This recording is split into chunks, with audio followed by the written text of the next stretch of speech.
I load SAM here, and then let's say that like we want, I get like an image preview immediately of like what SAM is seen and going to segment in this image, right? So you can see I get this really rich potential label proposal. Like I'll do this click and boom, I've got most of this entire shelf labeled. I can click to add a little bit more.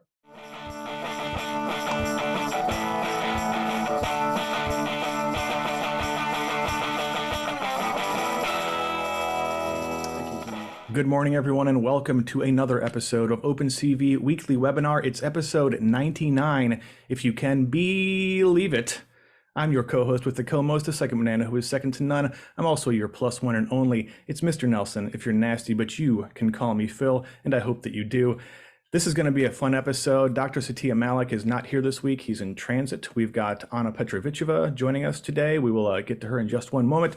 Our guest this week is Joseph Nelson, joining us again from Roboflow, no relation. We'll be talking about Facebook's Segment Anything model, a huge launch recently, as well as the awesome launches that came out of Roboflow's entire launch week. If you hadn't checked that out, we hope that we can enlighten you today with some of the awesome stuff that has been coming out from Roboflow land lately. But first, with me is our guest host, Anna Petrovicheva, CTO of OpenCV.ai, the consulting arm of OpenCV. Good morning, Anna. I hear that OpenCV AI just launched a new update to their website. Would you like to talk a little bit about that at the top of the show here? Yeah, hi everyone, and thanks for joining. Yeah, we just launched our new fresh site, OpenCV.ai. Please check it out. We also put our whole portfolio there. We would be happy if you checked it out, and maybe something hits a ring, and you find something that might be of help to you. Yeah, and it's super easy to get in touch with OpenCV.ai. If you have consulting needs or just want to have a chat, there's a one-click form on there. You can schedule some time and talk it over and see if you can work together. Thank you, Anna. Stick around after the presentation, folks, because we will be giving away to one lucky trivia winner their choice of either 1 year of the Roboflow starter plan or a Roboflow swag bag if they're in the United States. We're also taking questions from you in the audience. Please use the Zoom Q&A button at the bottom of the screen there to ask your question at any time during the show, and we will do our best to flow it into conversation, or just type your question in the chat system wherever you're watching, YouTube, Twitch, Twitter, LinkedIn. It's all good. We'll do our best to get to your questions. But enough of my yakking here. Joseph, welcome to the show. Take it away. Thanks, everybody. Good to be here. Good to be able to discuss some of the biggest launches in computer vision. So as Phil sort of mentioned, I thought today we could do a mix of a couple of things. One is when Phil and I reached out and talked about doing this episode, we had recently planned to do our Roboflow launch week 2 weeks prior. So we were going to recap only the launch week. And then as the week got closer, the Facebook Artificial Intelligence Research Lab released SAM, the Segment Anything model, and it's kind of taken the computer vision community by storm. And so we wanted to be one of the best places to go on this episode today to get a deep dive into all sorts of enormous launches and what's changing in computer vision broadly. So I thought that no better group to discuss it with than, of course, the OpenCV crew here today. So I thought what we could do is do an overview of all things SAM and all things launch week, and then a deep dive into each of those respective areas. So we'll do a deep dive into SAM, what it is, why it's significant, how you might use it, how tools like Roboflow and CVAD and others are incorporating SAM into enabling people to be more successful with computer vision. And then a deep dive into, believe it or not, we're going to do audience choice of where the audience directs us to talk more about some of the launches and things that are live with Roboflow. So that's so for those that don't know us, at Roboflow, we build tools, open source libraries, community to enable engineers and companies to be successful with computer vision. We have tools for many parts of the life cycle and many partners along the way as well. Everything from finding and discovering good data sets in video on our open source community, to knowing what to label and be able to accelerate labeling, to doing augmentation and data set improvement, model training and prototyping with our open source model library and hosted training for 30+ different architectures, and deployment to a wide array of devices, everything from the OpenCV AI kit, the Luxonis Oak, to devices like simple, small Raspberry Pis, NVIDIA Jetsons, hosted computes, on the edge, online, offline, all the way back to ensuring those models are running successfully and closing the loop to continue the active learning process. People use Roboflow for all sorts of things. There's hobbyist and fun developer projects like get a text when a package shows up at your door, to enterprises like Walmart using us to improve retail and their operations. I think one of the things that folks on the OpenCV ecosystem know us for is certainly the work that we do to advance the open source community and advancement within computer vision. So Roboflow Universe is a place where the community and users come together to share models and data sets to build successful models for all sorts of tasks. So if you're just getting started in computer vision, or you're just getting started with a project, chances are someone else out there has worked on a similar problem, and you can get a jump start either from labeled data sets to models. And to the tune, by the way, of, not to spoil the lead too much with some of the launches, but one of the largest places that I think you'll be able to get a jump start, where previously we'd shared, over 60 million labeled open source images, and over, at the time of this production, over 10,000 pre-trained models to get up, ready, and going. Now, those are some spicy numbers, my friend. We'll update here in a moment. So hopefully you're all on the edge of your chairs for big numbers, So here's kind of an overview of the process and some of the tools and things that we build along the way. But like I mentioned, our focus today is discussing big launches in computer vision. There's been a lot of things that have changed in a pretty short timeline, and I think it's only accelerating. So the areas that I think we can discuss are first the segment anything model and its overview, then an overview of some of the launches that we have live in Roboflow, which extend to open source libraries, extend to functionality and capability, extend to integrations in the ecosystem, extend to enterprise usability, and then, like I mentioned, do a deep dive into each of those respective areas. So Anna, I don't know what you think. Phil, I think we dive on into Sam. Yeah, let's go. Agree. So Sam, segment anything model. So I think kind of to set the stage here, in AI and machine learning, we've continued to see foundation models, especially in the text space, and large pre-trained models leveraging transformers to provide context and awareness, understanding, and generation of large corpora of text.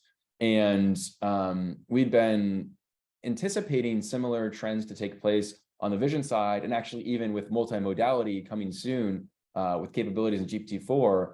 And what previously when you wanted to build, say, a given model for some given task, usually you would maybe find an initial model that might help you along with that task.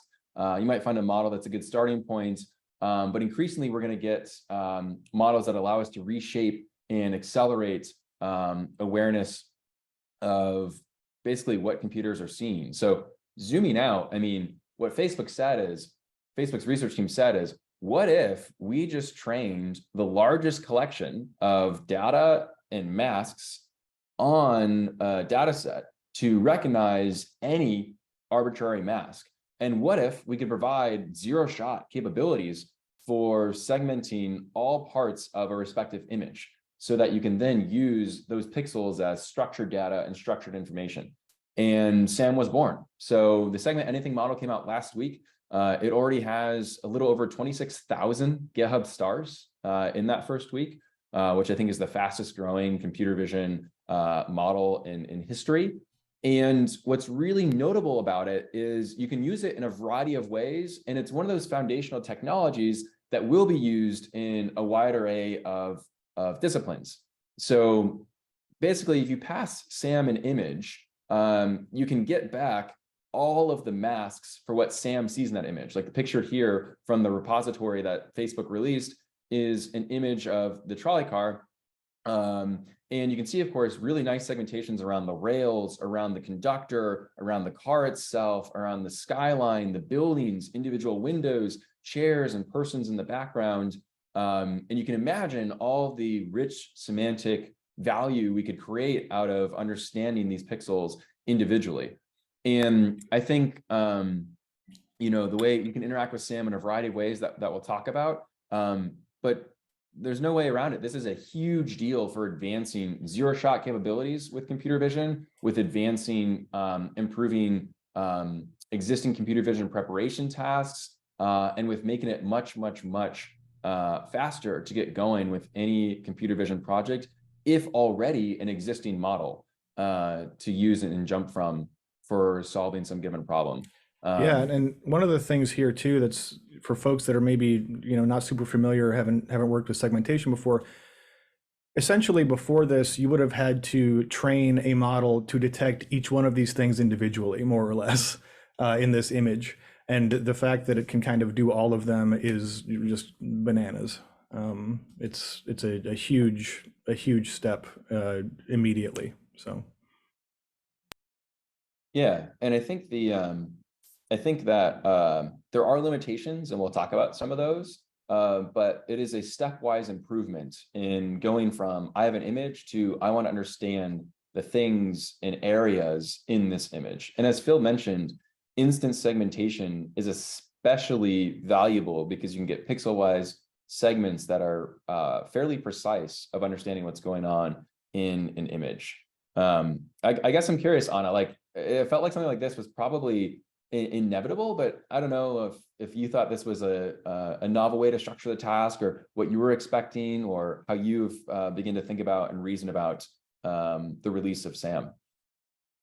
To me, it's a huge milestone, and it's more of an infrastructure plus doing things right milestone versus algorithmic breakthrough. So exactly like I think about ChatGPT, the algorithms are out there. It's just the guys behind SAM, they did everything right, and they collected truly huge and very, very representative data set to make things work. And to me, it also showcases what does 80-20 rule represent here in AI, right? So we all have seen a lot of segmentation models over the years that were trained in MS COCO with several 100,000 images, right? And they were pretty good, but not perfect. So it seems that you actually need 11 million images versus several 100,000 images to make things work here. I think that's great. Nutty scale to 11 million. Yeah, so 11 million images and 1.1 billion masks. And by the way, the data set is open source. So I think that this will only be the beginning of improving cascading impacts, because others will be able to leverage this data for their own continued models. So I think that's enough of a teaser of like, what is this thing? It's a foundation thing. We'll go deeper into the task, into the model architecture, into the applications, into the limitations in a moment. I want to give now an overview of some of the launches that the Roboflow team had been working hard on over the last 3 months or so, and sharing some of those. And then, like I mentioned, we'll deep dive into SAM to go deeper into the task in those areas. And then we'll deep dive into the areas that the community is interested in from some of the community or really any kind of launch areas. So at Roboflow, we have a strong impetus on getting things out there and making users be able to use them. And we did the last week of March themed with like each day having its own launch day theme. So the first day theme was Community Day. So I'll jump into some of the things that we saw and brought to life on Community Day. So Community Day, we announced some fun new statistics for starters, that over 250,000 engineers are benefiting from the tools, community, data sets, models that Roboflow is providing for users to use. That means over 200,000 open source data sets and over 150 million labeled images, which I think is the largest community of computer vision projects and models on the web today.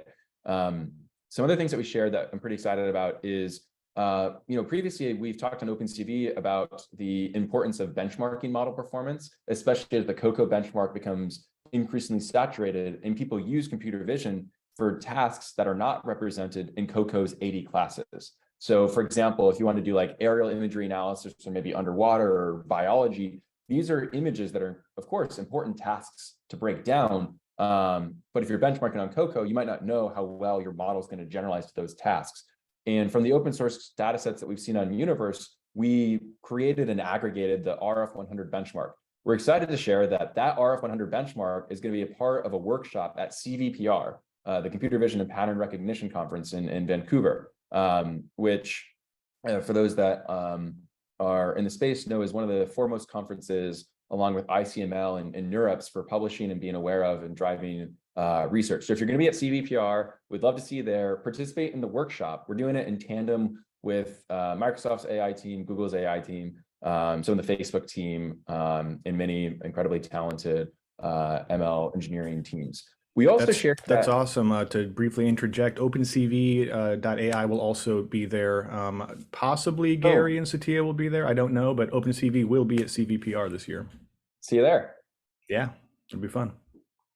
Some of the other big things in the community. So Roboflow went to South by Southwest this last year and gave a talk on building a internet scale rock paper scissors game. To complement our South by Southwest discussion, we also released a scavenger hunt app, like a little app that if you go to sxsw.roboflow.com, you can actually like try this little app out. But it basically like runs a Cocoa model on your phone. I'll drop that link in the chat here.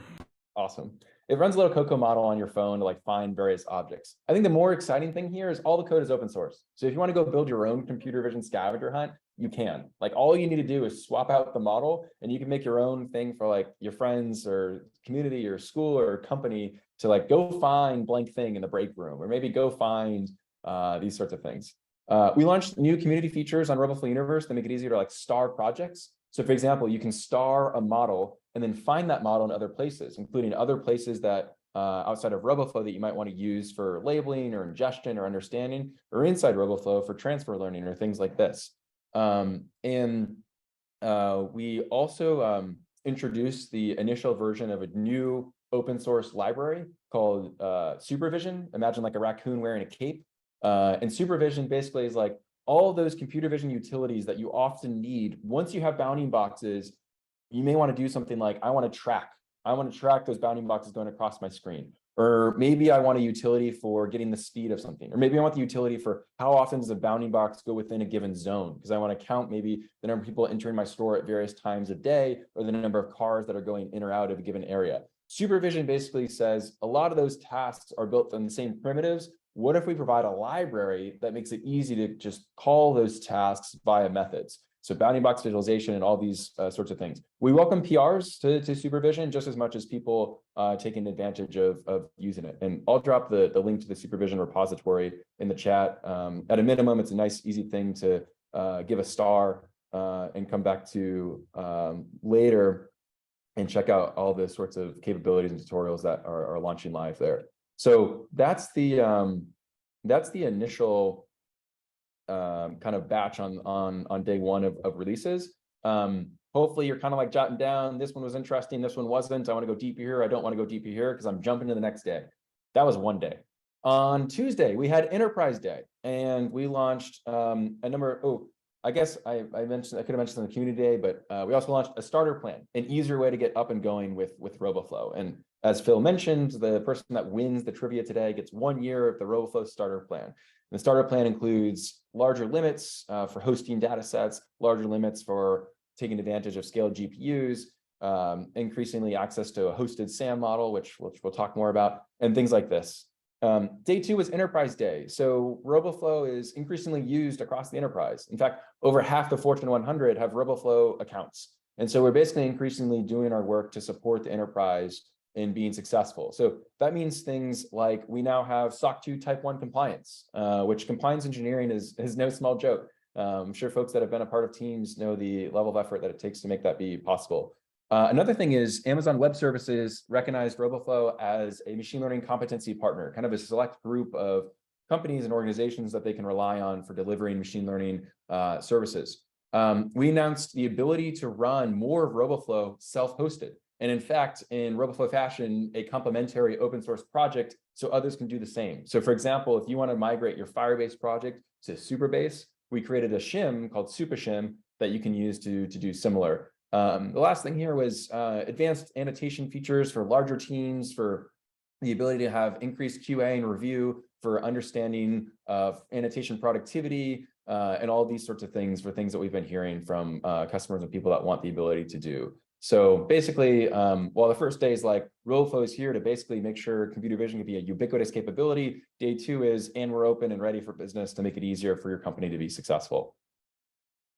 Day 3, dataset day. We really went deep on basically areas where we can provide better utility for people to understand their images. Why is my model working? Why is it failing? What are patterns of things that I might want to label next? And tools around this. So one really popular set of features here that we released is every image that you upload to Roboflow in your account gets clip indexed, the contrastive language image pre-training model from OpenAI.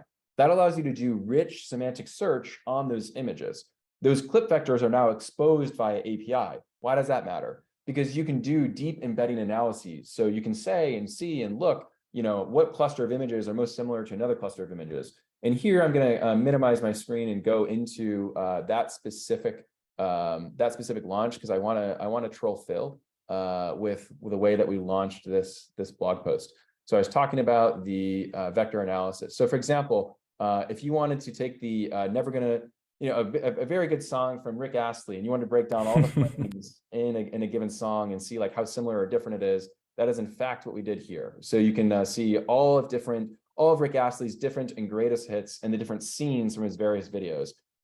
Basically what you're seeing here is the cluster of points of the embedded space of which images are similar, which images are different. This allows you to do things like, are my trained valid test splits actually representative of one another? Which images might I want to label next? Do I have anomalies in my data set? And all these types of things. Anatomy of a Rickroll. Anatomy of a Rickroll. That is, yeah, that's why you're the content guy. It's a better title. You're welcome, buddy. So yeah, that's like a fun sort of demonstration of that capability. The some other things that we included on dataset day include improvements to the command line interface, so you can more easily interact with Roboflow via API for moving data in, moving data out, pulling it into your environment. We also added initial features for supporting GPT-4. So GPT-4 is going to increasingly be a theme for AI and computer vision and text more broadly. Notably, GPT-4 today has text access and soon has multimodality access. Roboflow is fortunate to be backed by the co-founders of OpenAI, so we're really apprised and stay on top of the things that OpenAI is releasing and putting out. So for example, with GPT-4 today, you can use Roboflow to better understand and make sense of your data set. Basically like automatic README generation of like what's in my data set, or better filter sort based on what GPT-4 understands about your data set. We also released the world's most helpful support agent. And you can chat with him now if you're inside the Roboflow app. His name is Lenny. He's powered by GPT-4, and he knows everything on the Roboflow 480 blog posts, 120 YouTube videos, dozens of open source projects and documentation, way better than anyone on the Roboflow team can for providing immediate Q&A. And the last thing here is you can comment on images with one another if you're trying to review and QA given data sets. So I've got to ask, why Lenny? Is it, please tell me it's named after Lenny Leonard from The Simpsons. The origin story of Lenny. This is good Roboflow lore. So Roboflow participated in a startup accelerator called Y Combinator, and there was another member in that startup program named Lenny. And Lenny liked to poke fun at the Roboflow YouTube videos, and a certain Roboflower in particular that got animated on said Roboflow YouTube videos. So Lenny, in partnership with a friend, made a remixed song is a generous term for mashing together all of Roboflow YouTube. And what I'll say is a lot of Roboflow YouTube began with me saying, "Hey there, it's Joseph from Roboflow." And this is sort of like a dubstep mashup of that. I quickly tried to expunge that from the internet. It's still out there, unfortunately. Yeah, good luck with that. But basically, it went like mini viral amongst like YC. People were like, "Oh, are you like the dubstep guy?" And I'm like, "That's not, no," but it was too late. So like, I sure hope not. So we said, you know what, Lenny, that's a funny impact to honor that. Lenny the raccoon, and raccoons, of course, are kind of very mischievous, fun sort of creatures. So it all kind of wraps into this sort of story. That's funny. On my side project, the indie, public domain, indie media thing, Retro Strange, I call the fake janitor Leroy. So there you go. That's good. Leroy and Fun Lanny. facts. Yeah, they're drinking buddies, I think, They go to the same dumpsters. and complain about their bosses. All the above.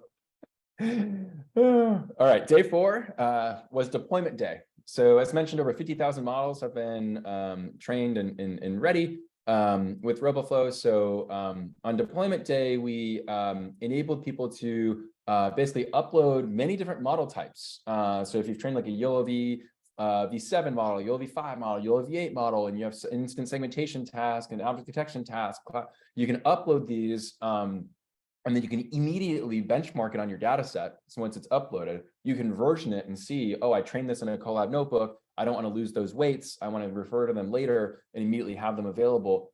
And any of those models that get uploaded are immediately ready for deployment. So for example, like an auto scaling, instantly available, always on API, and also like edge deployment. So you can basically take that model and run it immediately on a Lexanis Oak, immediately on a Lexanis Jackson, in an optimized runtime, so that you can basically upload model and then plug in device and have your model running on that device at an optimized runtime with relatively low overhead. You can even also have that device automatically see model points of failure. So this is basically a way to support and make it easier for all things deployment and understanding of ease of use of different models. As a part of that, that includes the updated Roboflow inference server. So basically, we released a inference server that you can take and host on your own environment, in your own cloud, or you can have Roboflow's cloud host it for you. You can deploy it to these edge devices. That inference server includes things like optimized runtime, monitoring of the model to verify performance, and the ability to basically swap in and out models. So for example, if a new upgraded model comes out, and you don't want to go through the work of recompiling and redoing it, you just change, 8 alphanumeric characters, and your stuff just kind of continues to run in a seamless, nice way. We released Clip in the inference server. So the same technology that powers the semantic search at Roboflow is available for anyone. So you can basically spin up and use Clip immediately. The last thing I'll share here is perhaps folks saw the grounding Dyno launch, which is a zero-shot object detection model. And that enables you to basically have a notebook and the ability to create useful initial predictions from given models. That's on the Roboflow's notebooks open source repository. I went ahead and dropped that one in the chat. I think that's our highest starred repository. Definitely give that a look if you haven't already been following along with all the open source models. Piot on our team, many of you all know him on Roboflow YouTube, does a fantastic job of giving overviews and awareness to those capabilities. Last but not least, ecosystem day. So this is where we highlighted a lot of things that we're working on with integrations, partners, other tools, empowerments, organizations. So we thought about calling it like integrations day because that's largely what it is, but then there were some things that also like are just general like ecosystem-y things. So for example, we launched and highlighted during the last quarter an integration with CVAT, which Anna is an expert in, of course, and runs the CVAT team. So CVAT and Roboflow, so all the models that exist on Roboflow can be used for auto labeling on CVAT today, which means you can go find a useful model and then use that in your CVAT labeling project and immediately understand. I think we're also going to have some additional coming integrations to make it even easier once you have data labeled in one of them to then go deploy and pipe data back. But I won't put Anna on the spot on when we plan to do some of that stuff. The other things that we have are an integration with Zapier for no-code computer vision workflows. So for example, like if you want to have, I don't know, whenever there's a package that shows up, you want to set up a Zap that then texts you using Twilio, or whenever you have a image of a raccoon in your backyard, you want to get an email, or you want to email Phil when there's a raccoon in your backyard. All of that's now immediately easy to be wired up with Zapier. It is unfortunately very easy to do with my very public email address of phil@opencv.org. You heard it here first. You got to build a raccoon detector with Roboflow and then email it to phil@opencv. We also, Gosh, I would hate that. Don't do that. we also introduced the ability to do increased synthetic dataset generation with a couple of different tools. So one is with NVIDIA's Omniverse. And actually, if you saw the NVIDIA keynotes, NVIDIA actually highlighted some of the tools that they've been working with, one of which was Roboflow for easier creating synthetic datasets. We also released our an example of, we have an open source way of producing copy-paste augmentation, where you take an object and you paste it onto a new scene. We released a hosted version of that called Magic Scissors. So Magic Scissors, as maybe the name implies, cuts out one object and pastes it onto another. I kind of think about it like if fifth grade me were like in crafts class and trying to make my own data with construction paper. Magic Scissors is the digital form of that.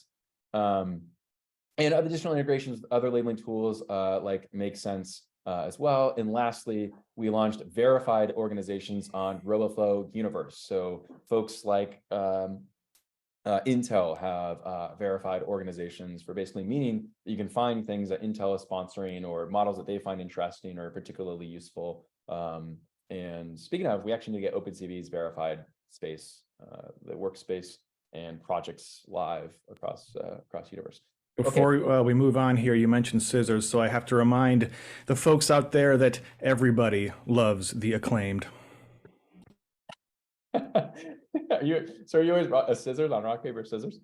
Yeah, so that's the rundown of the 5 days. Thanks so much for giving it a gander to those things. Hopefully you have some notes of places that you want to run deeper. I know Phil, our excellent moderator, has probably been seeing the chat of questions that are coming through. Yes, indeed.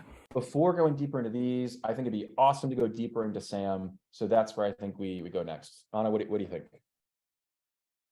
I think this is incredible. The work that you do for the whole ecosystem and to generally democratize how AI is being used is incredible. So huge kudos to you and the team. Thanks so much. Thanks so much. Yeah, I mean, what do you think about going to SAM? But I will happily take the compliment as well. I super appreciate that and wish I could take the credit, but of course there's. Yeah, the chat is thirsty for more SAM apparently. Awesome. Let's do it. So we've published some good content on SAM that I'm going to jump to talk about the task, the data sets, and the model architecture. So let's, I think first things first, I kind of wanted to give an overview to like the fast facts. So as discussed, Segment Anything said, what if we took a massive data set of well-labeled, cleanly curated data, 1.1 billion masks, 11 million images, and we trained a model to recognize each of those masked areas on a larger scale with higher quality imagery? What would we sort of get? And SAM is the result. So the Segment Anything task is, given an image, can you find all of the, call it mask proposals, or the areas where there's going to be a meaningful region of interest in a polygon instant segmentation way. So I think maybe it'd be interesting to dive into a little bit about the model architecture. So here's what's notable about Segment Anything as a model architecture. Anna made a good point. She noted that there's not a huge model breakthrough necessarily here. It's largely taking some of the advances that exist in transformers and associated encoders and applying them to vision, which is exactly what's been done here. So basically, the model architecture is a image encoder that's where all the pre-training takes place. So at the time of training, this encoder was trained to say, given this image, come up with some proposals of where masks could exist in this given image. That's where the bulk of the data set was extremely useful. That's where the large scale compute became useful. And so once an image comes in, it goes through this image encoder backbone and leaves with image embeddings. So then the user, or I guess the person that's interacting with the model, is left with the requirement to propose or suggest which masks they're interested in interacting with from this image encoder, right? So if an image comes in, you get all these masks. And that's kind of what we were talking about on this example image, right? We have all these masks, but the way you interact with these masks is quite important. And so there's two ways. There's two ways that SAM proposes interacting with with the mask proposals that come out of image encoder backbone.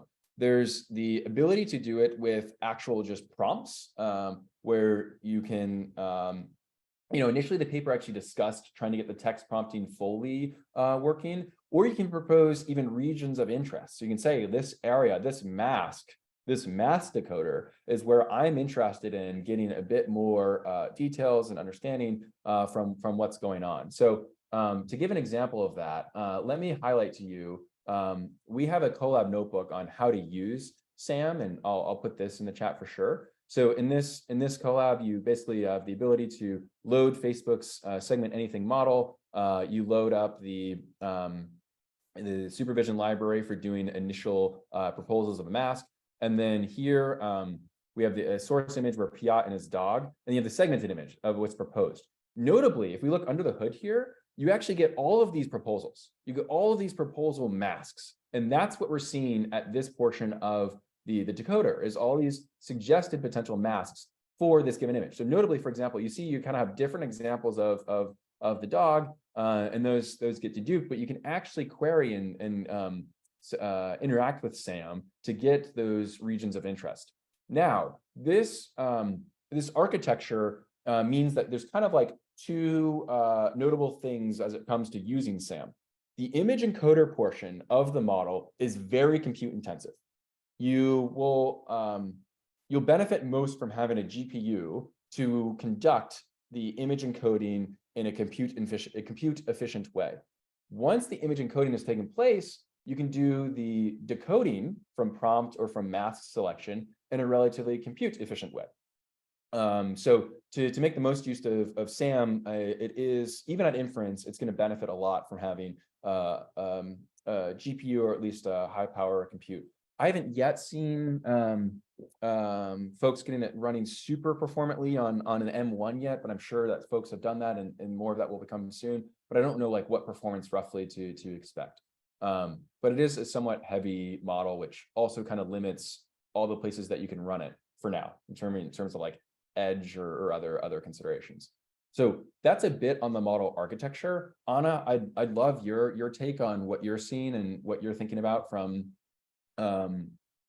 reading the paper and getting a suggestion of what the architecture suggests about SAM. Yeah, so I just wanted to get back to my initial comment about SAM.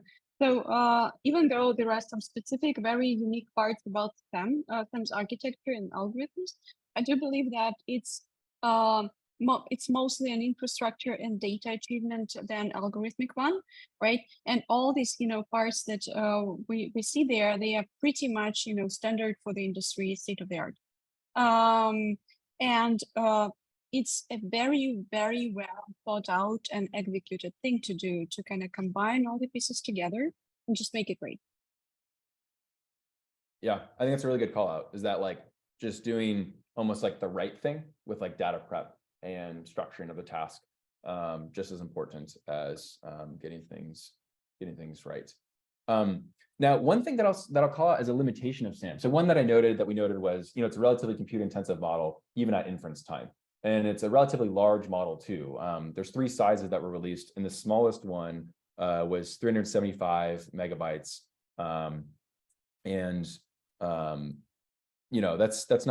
That's not massive or particularly say prohibitive, but just given the compute that's required, getting it to run performantly on an edge device may be difficult. And then the medium-sized one is 1.2 gigabytes, and the largest one is 2.5 gigabytes, which I think we have in here somewhere. Now so a limitation is, it is relatively compute intensive model, which makes it difficult for some of the places that you can run it with expecting high performance. So for example, like running SAM real time on like an iPhone is not here yet. Though certainly this creates some of the background for what might be possible. Which I think actually means there's going to be a meaningful opportunity to take what SAM knows about your data set, turn that into a useful data set, and then train your own slice of the world, so to speak. So if you basically if you wanted a model that's going to find, we'll say like trolleys, you of course could pass SAM and get all this other information, all this data. What you could also do is get all of the trolley and then just kind of ignore the rest of the labels. And then it's almost like it's not true distillation, because you'd basically be taking what Sam knows, putting it into a data set, and then training your own smaller, like single shot detector to run on the edge. But I think this is going to be a growing trend. In fact, in the way that with foundation models in natural language processing have progressed, there's been a lot of examples where, GPT-3, GPT-4 can do code extremely well. They can also do a wide array of other tasks quite well.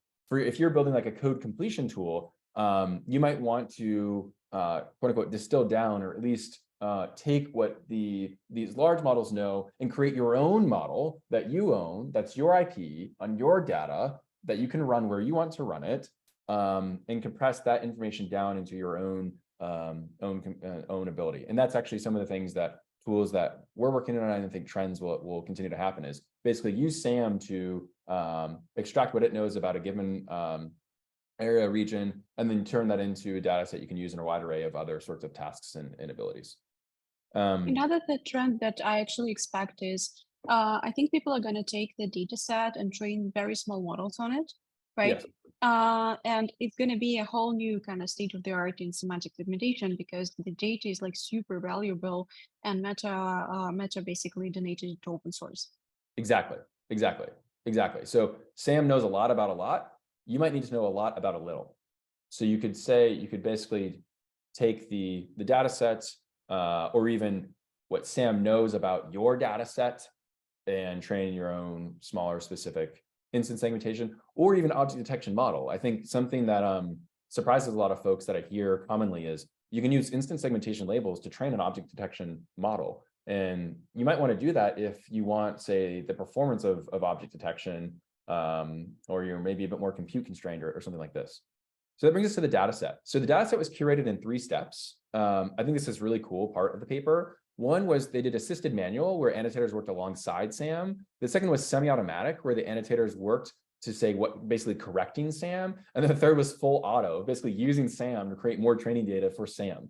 And this sort of like scale up is I kind of think about this as like agile development applied to ML dataset generation. This is a trend that we see being very popular at Roboflow for any sort of data set. Is, instead of saying I have 10,000 images and I need to label all 10,000 before I do anything, start labeling 500, train an initial model, then use that model to label with you for the next 1,000, 2,000, and retrain. And you basically kind of, a student-teacher model, where the student is the model and the teacher is the human, to basically continue to increase the competency along the way. And that's exactly what Sam did. And I think that is a replicable technique. Awesome. Should we talk about some use cases for Sam? Yeah, definitely. Folks are enjoying the deep dive here. Let's keep going. What Anna, what are some things that you think Sam opens up as capabilities? It might be obvious, but people are still struggling with object detection. And even though this is a segmentation model, it basically solves detection too. So some things about object detection that were hard to do so far, I think will be progressing a lot with segment anything. And I'm talking about some industrial applications like detecting,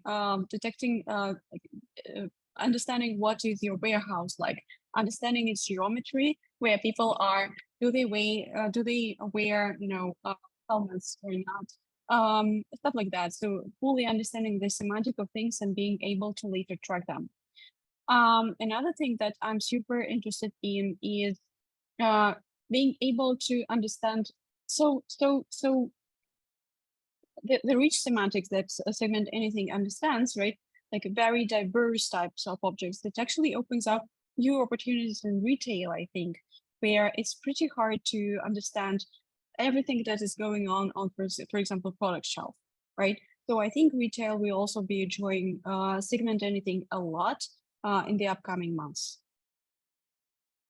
Really good call outs. I think actually warehouse in particular would be a fun one to look at. So for example, like one of the use cases, so you could use SAM basically as a standalone thing, where you don't use SAM to prepare data at all. You just use SAM as a model.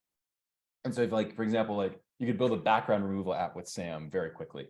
You could build you know, a explain what's in this photo app or understand this room app, or you can get pretty high fidelity of just an understanding of SAM. One limitation that I forgot to mention previously with SAM is SAM gives you masks, but doesn't name those masks, not yet. So you have to combine SAM with something else for now to also get named masks. And so you could name those masks, you know, you could use it to, like, if you're preparing data to like label data, or you could combine SAM with another model like grounding Dyno to do like zero shot label or describe this area, this mask proposal to say what it is. Yes, and Anna. Yeah, so I just posted, yeah. I just posted a repo that you guys might find helpful here. It's a combination of grounded Dyno with segment anything that basically does that. Exactly. So the IDEA research team, which put out grounding Dyno, came to this exact same conclusion, which is we can use SAM's mask proposals with grounding Dyno's awareness to make proposals about labels and candidates in a zero shot way. They even show like doing it with like stable diffusion, some other types of capabilities, which I think is super exciting. I've actually never heard of. Can you talk a little bit more? Like, what is Dyno? So Dyno and grounding Dyno were produced with the intent of being open set, zero shot, text guided object detection. So you could text prompt to find things in an image, was the goal and task proposal with Dyno. It's a little finicky of like getting your prompt right to get the right sort of things, but it's extremely powerful. It's extremely powerful, especially when combined with something like SAM. And we're actively, just like Anna shared, working on examples and tutorials that will basically radically accelerate data preparation with the combination of these sorts of techniques. Another way that you could use SAM to accelerate your capabilities, right, is, in addition to using it maybe zero shot for applications, is also annotation, which you could use those annotations for, of course, instance segmentation or directly for object detection as well. So I kind of want to give a shout out here. So you know, there's previously been tools, ours included, that have like smart polygon proposals, like regions of interest and smart polygon proposals. I kind of want to show like what SAM affords us that, you know, previously wasn't as, basically show the stepwise improvement of SAM performance on some given image example. So for example, if I load SAM here, and then let's say that like we want, I get like an image preview immediately of like what SAM is seeing and going to segment in this image, right? So you can see I get this really rich potential label proposal. Like I'll do this click and boom, I've got most of this entire shelf labeled. I can click to add a little bit more to basically make sure I get this whole shelf region. And then just like that, I'll just say like shelf. I've got my shelf, and then I can just do another quick shelf. And just like that, different textures running on different areas of disjoint area. And it's, that's done. It's labeled. It's really impressive shit. Yeah. And so so what's nice is that we can also, you know, we can do these candidate proposals of like what you're going to see when you actually create the box of interest. So here it's like, okay, that box is going to be the exact, or that polygon is going to be exactly what I want. Let's jump to this other image and basically compare the two. So that was SAM. Let's show like the prior kind of state of the art for this technology. So if I want to do the same thing where I click this area, it's a little less perfect. So I could say, no, I don't want this portion. I don't want this portion. I don't want this portion. Okay, now it's honing in to get a little bit better. I do want this portion. I do want this portion. And, you know, here so there you see it arrives, you know, kind of arrives at a similar position, but it's not as precise as something like SAM. So let's switch back to SAM for the bottom shelf. The other thing about SAM is that we can load these proposal candidates right out of the box, right? So here I see what I'm going to get before I click, and I get shelved. So this is live today in Roboflow. Anyone that wants to go use SAM and have the enhanced capabilities of seeing candidate proposals is live. I know that CVAT also has SAM integrations live today. Like the impact of SAM for dataset proposal is already immediately becoming impactful. And you cannot believe how many requests we got from community before we did that. And it's been only like several days after the launch. Yeah. So that's incredible. Exactly. So I think it's really, people recognize just how momentous this is going to be. I also, before the show, I tried out my little background here, and I was like, let's see what Sam will have to say about the regional proposal and candidates of interest. So here you can see, like, I can do this. What's really interesting, right, is that, like, let's say I get this proposal. Something that's nice about the interactive ability here is I can say this proposal, but actually I only wanted my shirt. So I'm going to say, no, I don't want my face. And boom, with the negative point and the positive point, it knows that here, you just wanted, in this case, shirt. Here I got a little surfboard. I'll say surf. Cowabunga, dude. Yep. And so here with the previews, I can get a sense of, like, maybe I wanted the whole plant. So I can kind of mouse around to see if I can get a proposal of maybe the whole leaf or the whole plant. I see I'll do this leaf, and then maybe I'll add another leaf, and boom, whole plant. So the impact of SAM and the way it's going to accelerate is awesome. So here, maybe you recognize this logo. I'm going to say cool logo. Nice. You're maybe a little bit biased. Okay, fine. I'll remove the bias from my model. I will just say this is just going to be logo that Phil doesn't like. No, I mean, it's fine. Don't put words in my mouth.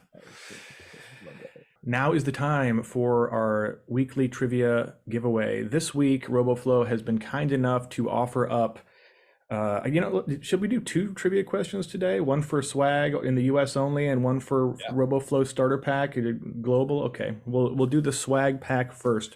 So I'm going to ask 2 trivia questions, first one, then the other. You will have the opportunity to answer one of those questions in the Zoom chat window here during the show.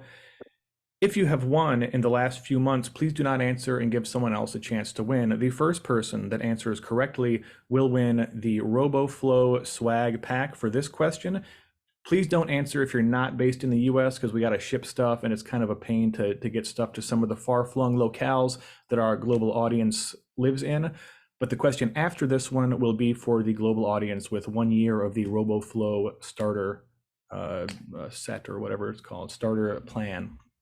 Get ready to answer here. What is the name of the Roboflow raccoon? Oh man, Seth, just bing.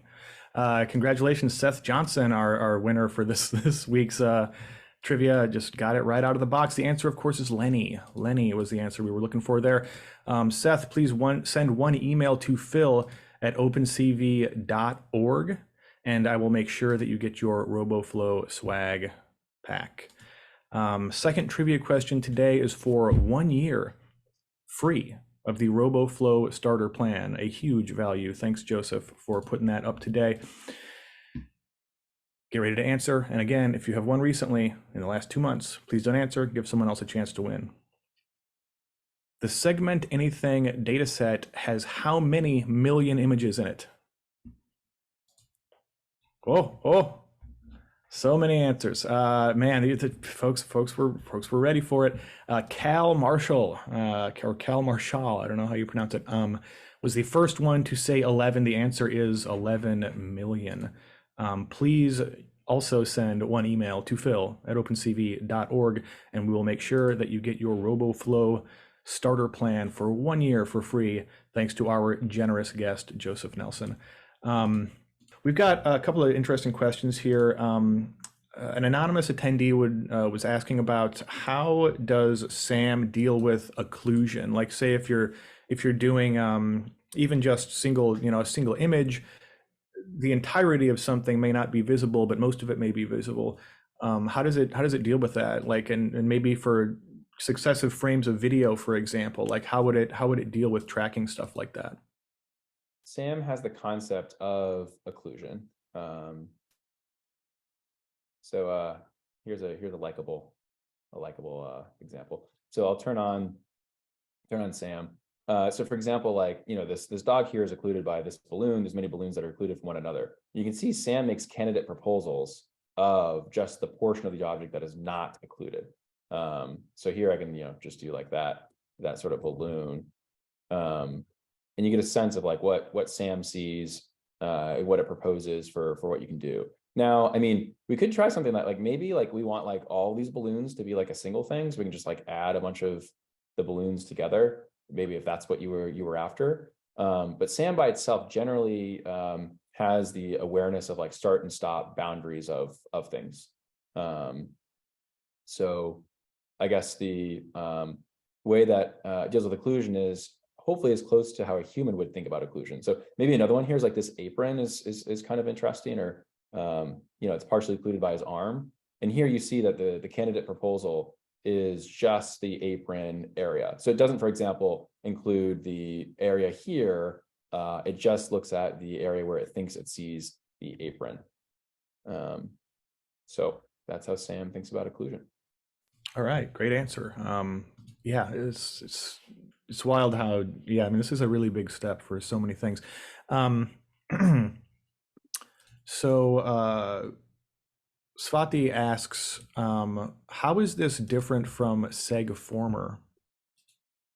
I'm not familiar with SegFormer, but are you? Yeah, SegFormer is a transformer-based architecture for doing zero-shot semantic segmentation. And it kind of represented a similar approach to this same task.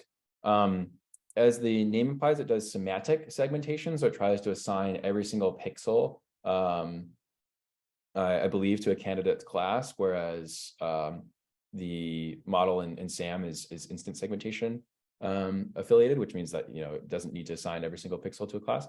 It's also in my experience. So recall how we talked about that the architecture differences. SAM does the encoding, and then you create proposals out of the image encoding in kind of like two distinct steps. SegFormer, there's not the similar, you don't query for all candidate proposal masks. And so it just runs through the full model, which ends up being a bit more time intensive per inference. And you can't do things like create candidate proposals of individual images.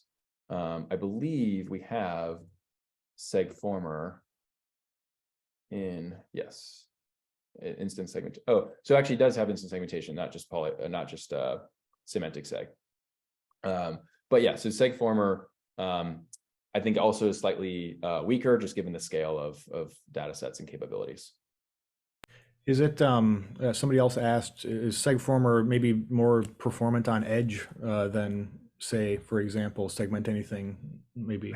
Don't recall. So SegFormer is also quite large. I don't recall the size difference. I'm not aware of folks getting SegFormer running on the edge, but it's still a quite large model. Yeah, here we go. Yeah, so, still a 64 million parameter model. I haven't seen SegFormer on the edge. That doesn't mean that people aren't doing it.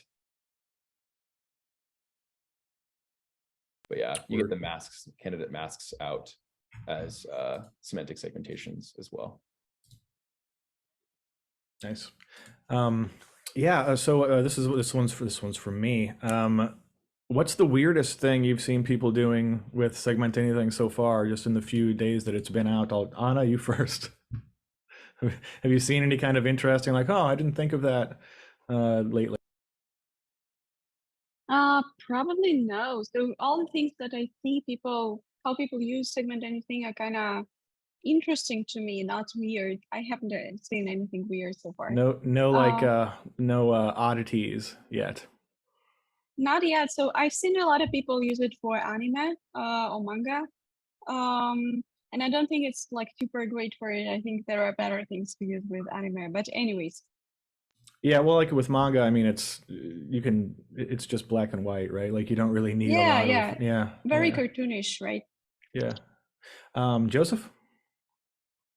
I think there's still a lot of applications to be built. I haven't seen anything super weird, strange yet. It's a lot of things you'd expect of like improving data set curation or background removal. But I think that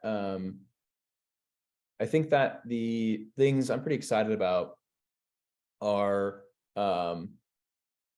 almost like instant model generation. Like you could say like, I'm interested, like you tell Whisper, I'm interested in all plants, and then transcribe that, turn that text prompt into something to guide grounding Dyno, take all the candidate mask proposals from an example model from Sam, and then have like a model that comes out on the other side that does that for you. So I think that like the stringing together these technologies is only going to get more weird and powerful.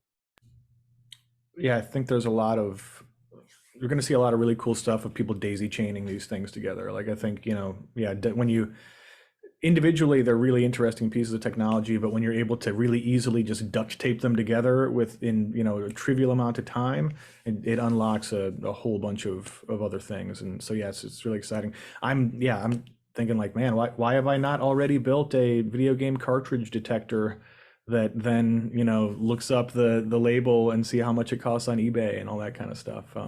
I think that just became like a weekend project instead of like a couple of months project. And so really, really interesting stuff. Yeah, so somebody asked in the chat if we could see a little bit more about Magic Scissors. Do you want to maybe take a look at the Magic Scissors for a few minutes before we call it a day, Joseph?